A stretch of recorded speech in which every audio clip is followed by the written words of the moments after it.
make sure you check on your Star Wars fans because they are not all right. Episode 3 just dropped and a lot of diehard fans are losing it. I personally didn't have many issues with it, so let's talk about it. Spoilers if you aren't up to date with the Acolyte. This episode explores the events of the fire from the perspective of Osha. We find out that both the twins are gifted with the Force and they are about to participate in some sort of ceremony that I think is going to make them stronger or tie them to the Coven. For those of you who don't know, I am not that heavy in Star Wars lore. I enjoyed the way that they played out Osha's hesitation to ascend and May's animosity towards Osha. I've been interpreting the Acolyte as an allegory for police brutality, and so in this case, an actual black woman is deciding to become a cop. This is after the cops came to disrupt a peaceful ceremony because they feel like whatever power that the witches are using is satanic and they have this monopoly over the Force. Jodie Turner-Smith was great as the lead of the Coven, but I'm not going to hold you. Their practices seem very African coded, and for a bit, it made me a little bit uncomfortable. And maybe that was intentional. I'm not quite sure. But there were definitely moments where I felt like the allegory was a bit heavy-handed. And watching them perform this like religious ceremony and then be interrupted by the cops was a little bit much for me. I found it very interesting seeing the different ways that the Force could be used, including conceiving a child, or two children actually. And I know this is a huge source of contention for Star Wars fans, the fact that these two girls were spawns of the Force, because that means that their space Jesus Anakin is no longer special. But to me, I don't care. I don't mind. I think that this is cool and it gives a lot of depth to the story. It's more nuance to the reason why the Jedi was investigating these witches. As a lot of people were mentioning in anger, those girls were too old to be recruited as Padawans. Could it possibly be that these people are like, they got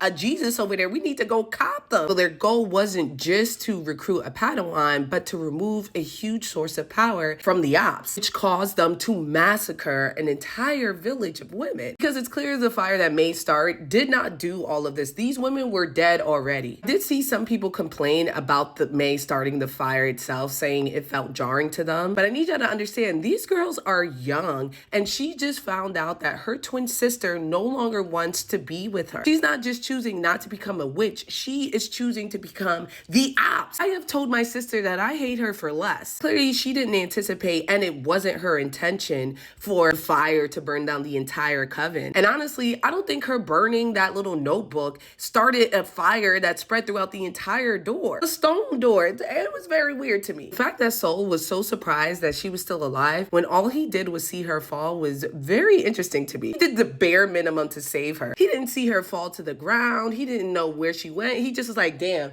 guess she's gone. Which I'm attributing to him just wanting to get the fuck out of there. All in all, I thought this episode was pretty good, especially within the context of the story of the Acolyte. Yeah, maybe it doesn't fit into the overarching story of Star Wars. The property is so big and there's been so many plot holes and discrepancies that for me, I'm willing to forgive it. Solid 3 out of 5 Freaky Flames.